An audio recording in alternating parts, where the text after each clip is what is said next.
Halo teman-teman semua, nama saya Mina Amelia dari kelas 10 AK1 SMK Kristen Immanuel Pontianak.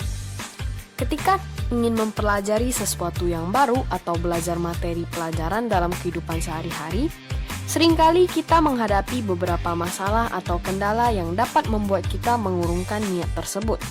Tetapi, di luar masalah-masalah tersebut, ada banyak hal yang bisa kita lakukan sebagai persiapan untuk belajar yang efektif.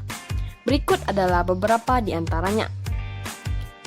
Tips yang pertama yaitu menentukan materi. Memilah dan memutuskan materi yang akan kita pelajari mempermudah kita untuk lebih fokus dalam proses belajar. Tips yang kedua yaitu menentukan lamanya belajar. Belajar sesuatu hal dalam waktu yang sangat lama secara sekaligus tidak menjamin kita akan memahami materi tersebut dalam waktu yang lama. Jadi, tentukanlah dan bagilah waktu belajar ke dalam beberapa sesi dan selingkan waktu istirahat. Waktu yang efektif untuk belajar adalah 30-45 menit dan istirahat selama 10-15 menit. Smartphone atau hal-hal lain yang bisa mengganggu konsentrasi dan mengurangi keefektifan belajar, alangkah lebih baiknya diletakkan jauh dari jangkauan agar tidak mengurangi fokus dalam belajar. Kemudian, penerangan yang baik juga menjadi faktor yang penting dalam mendukung proses belajar dan kesehatan mata. Penerangan yang cukup membuat kita tidak mengantuk dan fokus dalam belajar.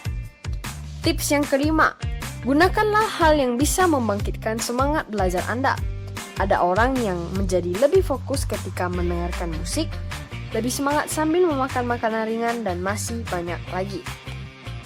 Setelah belajar selama waktu yang ditentukan, gunakanlah waktu istirahat dengan baik, misalnya dengan pergi ke toilet, mengecek ponsel, atau melakukan power nap. Power nap adalah istilah yang digunakan untuk tidur dalam waktu singkat selama 10-20 menit. Power nap ini sangat berguna ketika Anda mengalami ngantuk berat ketika belajar. Setelah melakukan power nap, Anda bisa menjadi lebih semangat dan meningkatkan produktivitas. Tips yang ketujuh, tentukan tujuan.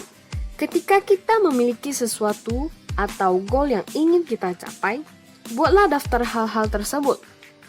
List yang kita buat bisa menambah semangat dan menaikkan motivasi untuk hal-hal tersebut.